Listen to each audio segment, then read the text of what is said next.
Salut bande de loups, j'espère que vous allez toutes et tous bien, merci de me retrouver pour cette nouvelle saison de Plan With Me dans mon bullet journal, mais surtout un nouveau carnet que je vais vous présenter. Alors je vous l'ai déjà présenté dans des vidéos Instagram, je vous ai fait des stories, et je vous ai même fait une vidéo sur YouTube.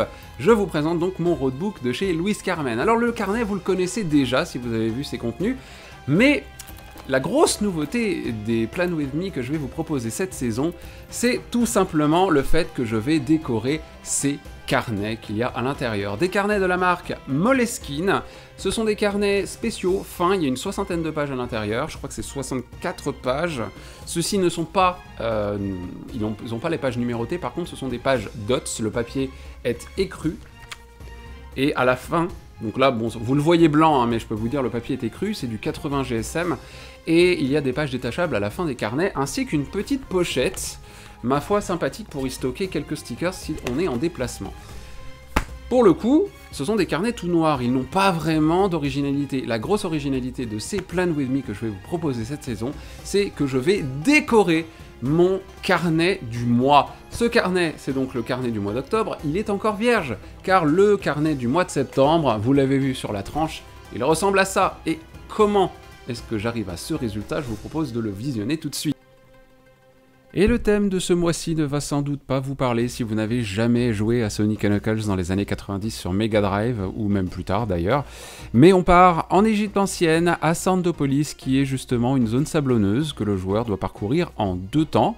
Il y a d'abord une zone extérieure qui sert de terrain dans le premier acte, et puis ensuite Sonic entre dans une grande pyramide maudite dans l'acte suivant, et c'est de cette pyramide que j'ai repris de nombreux éléments de décor pour la mise en page de mon Plan With Me du mois. Alors le gros challenge de cette mise en page, c'est le papier noir qui me sert de support pour la décoration du carnet, ce qui fait que je peux pas utiliser tous les stylos que j'utilise d'habitude, comme les Tombow, les Zig Clear Color Dots ou encore les Fudenosuke. Et pour le coup, ce qui va fonctionner sur papier noir, eh ben, c'est les stylos à gel, les Posca, tout autre stylo dont l'encre ou la peinture est opaque. Et d'ailleurs, il n'y a rien qui m'empêche d'utiliser de la gouache. Il y a même moyen que j'en utilise dans les prochains mois, parce que j'ai bien envie de ressortir mes pinceaux et de m'entraîner à peindre, et je reste d'ailleurs toujours très admiratif des travaux de June, de la boutique Etsy Valley of Paper, qui réalise tous ses stickers ou presque à la peinture, et le résultat est toujours super sympa. Donc je vous invite à aller jeter un coup d'œil à sa boutique. Sa dernière collection sur le thème Bridgerton est très réussie, donc si vous aimez le genre, vous pourriez vous laisser tenter par quelques stickers pour votre budget. Donc le lien est en description, bien évidemment. Pour cette couverture, je vais pas chercher à colorier toutes les parties noires, évidemment, sinon il n'y aurait pas d'intérêt à utiliser du papier noir. Par contre, je vais me servir des sprites de Sandopolis. Alors les sprites, ce sont des éléments de décor qui se répètent dans chaque niveau. Un niveau de Sonic, dans les jeux Mega Drive des années 90, ce sont des couches et des couches de sprites dans lesquelles Sonic évolue de gauche à droite, en sautant, en roulant, en accélérant, en glissant, etc. Et du coup, on peut voir des colonnes, des grosses roches rectangulaires, cassées, irrégulières, des flambeaux. Tout est jaune, ocre, doré, marron, et ça tombe bien justement parce que j'ai des crayons métalliques de ces mêmes couleurs à utiliser pour la décoration. Aussi, vous aurez remarqué que j'ai dessiné des fantômes au design un peu particulier, avec des yeux méchants et des oreilles pointues. En fait, ce sont des ennemis de Sonic. Bon, vous l'aurez deviné. Ce sont des amérantes qui le blessent s'il entre en contact avec. Et évidemment, je ne pouvais pas passer à côté parce qu'il y a quelques temps, en novembre de l'année passée, je crois, ou l'année d'avant, j'avais fait un Plan With Me d'Halloween sur le thème des fantômes et j'avais pas très bien réussi leur design. Donc je voulais rendre un plus bel hommage à ces fantômes, et pour le coup, le Posca blanc sur papier noir, ça permet de les mettre bien mieux en avant que sur papier blanc ou papier écru. Alors en dehors des éléments de décor, j'ai aussi choisi d'écrire le mois de septembre sur du papyrus, que je vais venir colorier avec un crayon polychromos de chez Faber-Castell, qui est assez gras pour leur donner de la couleur et de la texture à ces papyrus. Donc ce que j'ai écrit en hiéroglyphes, ça correspond à la saison des inondations en Égypte antique. Alors que, bon, je suis pas historien, hein, je vais pas prétendre que j'ai raison, mais j'espère juste ne pas avoir écrit d'insanité.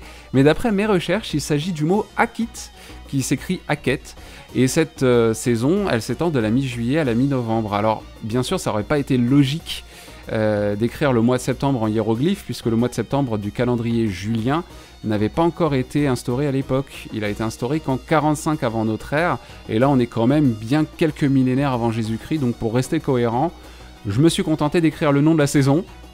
Le calendrier de la crue du Nil était quand même bien différent de celui qu'on utilise aujourd'hui. Pour colorier le sable en doré, j'utilise un Zig Clean Color Dot en doré métallique. La pointe sphérique délivre davantage d'encre que la pointe fine, ça c'est logique. Mais le stylo commence à rendre l'âme, on va pas se mentir. Donc, par contre, ça veut pas dire que on peut pas utiliser le stylo, parce que justement, le fait qu'il tombe à court d'encre, ça permet de réaliser une texture pour le sable qui tombe et qui laisse entrevoir le fond noir derrière. Comme quoi, un stylo qui fonctionne plus très bien, il peut encore servir à certaines choses. Et je trouvais que la couverture manquait de fantômes, donc pour le coup j'en ai ajouté une paire, sans les oreilles pointues, parce que dans le jeu Sonic & Knuckles, avant de se transformer, les fantômes sont d'abord petits, puis ils grandissent et enfin deviennent adultes, entre guillemets, avec leurs oreilles et leurs bras pointus. Alors c'est très facile à dessiner, mais il faut pas oublier un détail, ce sont les plis au crayon noir par-dessus la peinture blanche, pour leur donner un petit peu de relief à ces fantômes. C'est quelque chose qui m'a souvent posé des difficultés, ça, de dessiner des plis de vêtements. Du coup, dessiner des fantômes, c'est une bonne première étape pour s'habituer aux plis des tissus. Alors un feutre noir classique comme un Tombow ou un Stabilo Point Max, ça fera l'affaire, mais bien sûr, attendez bien que la peinture soit sèche avant de repasser dessus, sinon vous allez couvrir votre pointe de peinture blanche et vous allez étaler une espèce de mélasse grise sur votre dessin, façon dégueu. Donc faites bien attention à ça. Et pour terminer ma couverture, je vais utiliser des stylos à peinture de la marque Artistro, qui m'a d'ailleurs contacté il y a quelques temps de ça pour que je présente leur marque en vidéo, et du coup, j'en profite pour vous en reparler parce que leurs stylos sont vraiment très cool. La boîte que j'ai reçue contient 42 stylos à peinture dont les pointes sont très fines, et ça fonctionne de la même manière qu'un Posca, c'est-à-dire qu'il faut appuyer sur les pointes pour qu'elles se gorgent de peinture, et ensuite on peut dessiner avec sur n'importe quel type de surface, et ça, c'est super pratique quand on veut sortir des sentiers battus et dessiner par exemple sur du carton noir, de la faïencerie ou d'autres supports un peu moins usuels. La couverture terminée, maintenant j'attaque la page de garde, même si, maintenant que j'ai réfléchi, c'était pas vraiment nécessaire. Mais bon, why not, hein, maintenant ça va me donner l'occasion de vous présenter le résultat sur papier coloré, et comme j'avais perdu les rushs de ma première mise en couleur, je vais pouvoir vous montrer comment dessiner des flambeaux, les flambeaux que vous avez pu voir sur la couverture du carnet, et surtout l'ancrage qui pour le coup m'a bien fait plaisir à réaliser parce que j'ai pas eu besoin d'utiliser une règle, et ça c'est quand même une première. L'irrégularité des formes géométriques, ça va donner un style au dessin. Et si vous avez tendance à tirer des traits peu droits sans une règle comme moi, ici ça va pas se voir. Alors après je suis très control freak, donc je vais me servir de la grille de pointillés pour que mes carrés ressemblent à des carrés, mais en vrai je trouve que l'ensemble est plutôt cohérent, donc je suis assez content. Et côté colo, je vais utiliser les mêmes nuances que sur papier noir, mais avec une majorité d'encre métallique. Je vais rajouter d'autres couleurs un peu plus sombres pour altérer l'apparence de mes briques et leur donner un côté un peu détérioré, mais aussi quelques dessins comme des pyramides ou des hiéroglyphes pixelisés. D'ailleurs, vous mettez pas la rate au courbouillon. Ça n'a pas besoin de ressembler précisément à quelque chose, pour la simple et bonne raison qu'on peut se contenter de deviner que ce sont des dessins égyptiens. On n'ira pas chercher plus loin que ça. Et dans le jeu original, tout est pixelisé. Rappelez-vous ça. Même des petits points, ça peut suffire si vous ne vous sentez pas de faire des doodles un peu plus élaborés. Les flambeaux, je vais les dessiner à partir d'une base de stylo noir, donc un U rempli, très basique mais ça marche. Et puis après, je vais utiliser de la peinture blanche en commençant avec mon Posca, que je vais venir entourer d'une aura de peinture jaune, puis je vais utiliser du orange et ensuite du rouge métallique pour le coup. C'était pas évident la première fois parce que les couleurs ne sortaient pas en même quantité, donc au final j'ai mélangé un peu les peintures, mais le résultat est là. J'ai rajouté quelques flammes en bas aussi pour occuper un maximum d'espace, et ensuite j'ai rajouté des briques comme j'avais pu le faire en couverture, sauf que là elles se voient un peu plus. Et vous pouvez aussi, si vous voulez, colorier toutes les parties blanches en noir si vous n'avez pas de carton noir pour réaliser cette page de garde. Ça fonctionnera également très bien. On passe maintenant au calendrier, et là je vais un peu plus m'attarder sur mon organisation personnelle, puisque j'ai tiré quelques conclusions de l'utilisation de mon bullet journal au mois d'août. En vrai, j'utilise déjà une application très sympathique pour faire mes pages du matin, qui s'appelle OneNote, que j'utilise sur mon MacBook Pro. Les pages du matin, donc comme recommandé par Julia Cameron dans son livre « Libérez votre créativité », donc ça c'est la source, on peut les résumer en une sorte de brain dump de 3 pages manuscrites. Pour les gens qui ne sont pas très habitués à l'anglais, un brain dump, c'est un espace totalement libre dans lequel vous manifestez tout ce qui vous passe, tout ce qui vous passe par la tête. Des idées, des réflexions, des dessins, vous pouvez faire des listes, vous pouvez écrire n'importe quoi, gribouiller, ou encore, pourquoi pas, écrire des insultes en pensant à votre ex-employeur toxique, c'est du vécu. Les pages du matin, elles vont vous aider pour le coup, à vous focaliser sur l'écrit, et vous allez écrire chaque matin 3 pages pour vous vider la tête et reconnecter avec l'artiste qui est en vous. Alors j'ai pas encore commencé la lecture du livre de Julia Cameron, donc je vais pas pouvoir aller plus loin dans le détail des pages du matin, mais si ça vous intéresse, tout est écrit dans le premier chapitre du livre, la première semaine, et vous pouvez également aller suivre la DJ Louise Petrouchka sur Instagram, qui a, donc c'est _Petrouchka, non, pardon, @Petrouchka_. Et vous pouvez donc la suivre, elle a commencé la méthode et elle en est à mi-parcours. Et elle fait des lives récapitulatifs chaque semaine. Louise, je la connais depuis un peu plus de 6 ans, alors pas personnellement, dommage. Mais c'est une chouette personne qui a une très grande culture musicale et je la soutiens d'ailleurs sur Patreon parce que j'adore l'écouter parler dans un micro. Et ça me donne l'occasion de vous parler de la saison 3 de 4 quarts d'heure qui commencera mardi prochain, le 10 septembre 2024, sur toutes les plateformes d'écoute. Et ça me hype comme un petit loup tout fou, avec Louise, Alix, Camille, Kalindi, et voilà, elles me font beaucoup rire, ces nanas, donc vraiment, allez les écouter, c'est très drôle, on passe toujours un très bon moment. 4 quarts d'heure, donc 1 heure d'écoute, et parfois ça dépasse, pour mon plus grand plaisir. Mon podcast à moi, d'ailleurs, allez hop, transition de fou, il revient cette semaine, pardon. J'allais dire la semaine prochaine. Non, j'espère pas, quand même. J'espère qu'il va vraiment revenir cette semaine. Légèrement en retard, parce que normalement, ça sort le mercredi. Mais comme mon Plan With Me m'a demandé un peu plus de temps que prévu, je décale sa sortie, mais vous pourrez me retrouver aussi dans vos oreilles, un mercredi sur 2, pour vous parler de livres. Et promis, j'arrêterai pas les blagues. Ni de me prendre la porte du Starbucks dans le nez dans la saison 2. Donc venez écouter, vous allez voir, c'est bien, c'est cool. Pour revenir aux pages du matin, quand même, à cette digression, je m'en sers pour me vider la tête, mais aussi pour tenir un journal intime couplé un journal de réflexion, en fait. Parfois, je me pose des questions sur des sujets très variés, genre l'origine de l'espace et du temps, les différents courants philosophiques, l'histoire, etc. Et du coup, j'écris, et je me sers de ces pages du matin pour réfléchir sur des différentes questions, voilà. Et si ça m'intéresse suffisamment, je vais faire des recherches. C'est un bon moyen de trouver des sujets qui m'intéressent et d'améliorer ma culture générale. Après, je peux aussi en discuter avec mes amis. C'est d'ailleurs comme ça que j'ai découvert Étienne Klein et Aurélien Barraud, dont j'envie la longue chevelure d'ailleurs, et que j'aime beaucoup écouter. Il y a des conférences que vous pouvez retrouver sur YouTube assez facilement. Et je vais d'ailleurs bientôt acheter les livres d'Aurélien Barraud, parce que même si pour l'instant je bite pas tout à ce qu'il raconte, il fait partie de ces personnes rares qui me donnent envie de m'intéresser à des sujets que je soupçonnais pas du tout avant. Donc pour mieux appréhender des sujets comme l'espace, la physique, la science en général, il y a aussi d'autres vulgarisateurs comme YPenser et Jamie Gourmaud qui sont de très bonnes sources pour apprendre des choses sans trop se prendre la tête et que je vous recommande chaudement. Dernière partie de ce Plan With Me, on attaque les trackers avec un tableau en forme de grand parchemin en papyrus que je crayonne d'abord avant de l'ancrer avec un Pigma Micron en taille 0,1. J'ai revu mon nombre d'habitudes à tracker à la baisse, tout simplement parce que traquer trop de choses à la fois, c'est intéressant les 2-3 premiers jours, et puis après il y en a trop et on se lasse très vite. Enfin, en tout cas personnellement, moi je me lasse. Mieux vaut se focaliser, je pense, sur quelques bonnes habitudes que l'on souhaite prendre pour soi. Ça, c'est important, parce que si c'est juste pour faire plaisir aux autres, la motivation, elle sera pas la même. Il faut faire les choses pour soi avant tout. Manger sain, clairement, ça fait partie de ma routine pour sculpter mon corps. Je fais pas mal d'écart, encore, malheureusement, mais veiller à manger assez de protéines, moins de féculents, moins de sucre, c'est pour mon corps, et donc c'est pour moi que je le fais.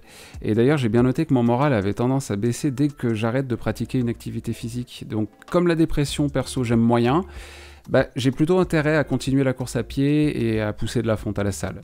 L'objectif, c'est la régularité. C'est vraiment mon thème de l'année 2024, et pour le moment, je peux pas dire que je l'ai atteint, mais il n'y a rien qui est fichu, et il me reste encore un trimestre entier pour habituer mon corps à l'effort physique. Je rajoute donc un tracker fitness juste à côté de mes habitudes pour garder un œil sur les parties du corps que j'entraînerai tout au long du mois. À côté de chaque date, je pourrais rajouter une pastille de couleurs différentes ainsi que les exercices réalisés et mes progrès en planche, en abdos, en pompe et toutes ces petites réjouissances que j'aurai intégrées à mon Miracle Morning. L'objectif 20 pompes, il est lancé là, j'en suis à 16 max, et un jour je réussirai à me débarrasser de mes petits bras de poulet.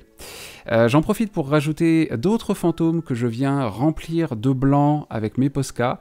Ça me donne envie de plus en plus de m'acheter une mallette entière. D'ailleurs Posca, si vous voulez sponsoriser mes vidéos à l'avenir, mais bienvenue, parce que je vais souvent parler de vous, surtout avec tous les dessins sur papier noir que je vais réaliser dans les prochaines semaines.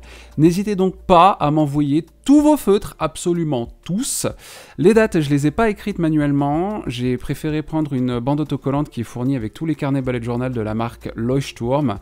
Cette année, les carnets sortent en jaune, accompagnés des versions pocket assez sympas d'ailleurs, je vous en ferai une vidéo prochainement pour vous les présenter. Ma première semaine est déjà prête, je voulais prendre le temps de tracer tous les cadres dont j'avais besoin pour m'organiser au mieux. On retrouve aussi les 7 colonnes de la méthode Alastair pour lister toutes les tâches de la semaine, le focus de la semaine bien sûr, mes projets et enfin les lectures, donc romans et BD, manga de la semaine, le tout en jaune pour rappeler la couleur principale de mes pages et mon thème Sandopolis. Et depuis que j'ai adopté ce format pour mes pages hebdomadaires, j'en ai pas changé, je suis vraiment ravi d'avoir trouvé ce qui me correspond le plus après 8 ans de journaling. Ça fait vraiment du bien à l'esprit. Les dailies, elles n'ont pas changé, hein. Ce sont mes petits trackers quotidiens avec 3 kiffs par jour pour m'habituer à trouver du positif dans chacune de mes journées. On termine cette vidéo avec un petit flip-through final. Si les pages de mon carnet de septembre vous inspirent, eh bien n'hésitez pas à les reproduire et à m'envoyer tout ça via Instagram, TikTok ou par mail pour que je puisse montrer vos reproductions à l'écran. Ça me fait toujours plaisir de voir que ce que je fais vous inspire. Alors comme je vous l'avais dit au début de la vidéo, vous voyez ici il y a une petite pochette et j'ai mis quelques stickers et je vais donc pouvoir emmener mon carnet, voilà, dans mon roadbook. Le carnet du mois d'octobre, il n'a pas encore de thème pour le moment, n'hésitez pas à me faire des suggestions en commentaire bien sûr. Et puis du coup, je vais pouvoir y mettre mes carnets. Alors bon, ça va être un peu long de les mettre en élastique, voilà, mais comme vous pouvez le voir, il y a quand même une bonne épaisseur avec 5 carnets, on peut en mettre jusqu'à 6.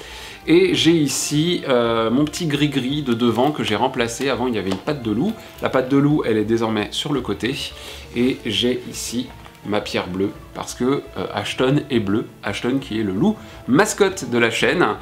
Et voilà, les lectures du loup. Je suis très content de cet objet de luxe, hein, on peut le dire. Hein. C'est un nouveau carnet que j'ai hâte de pouvoir chérir, choyer et remplir au fur et à mesure des semaines qui vont s'égrener. On se retrouve le mois prochain pour un nouveau Plan With Me, mais dans très peu de temps pour de nouvelles vidéos, et notamment des vidéos dans lesquelles je vais vous parler de ces mangas. Dans les futures lectures du loup, on va pouvoir parler de Kanjiki no Gash Bell avec des combats de démons. On va parler également d'un démon requin qui au départ ressemble un peu à un Pokémon, mais au final se transforme en un grand blanc extrêmement méchant. Et puis on va également parler poésie et émotion avec les voyages, ou plutôt le voyage d'Ours Lune, sorti aux éditions Le Renard Doré. Et ouais, ça c'est la petite surprise. J'embrasse Michael au passage. Je vous dis à très vite pour de nouvelles vidéos. J'espère que ce Plan With Me vous aura plu. N'hésitez pas à me dire ce que vous en avez pensé en commentaire et à me donner également vos idées de pages. Et en attendant que tout ça, sorte sur les internets, je vous embrasse très fort sur votre fumide et je vous dis à très bientôt mes loups. Ciao, bisous.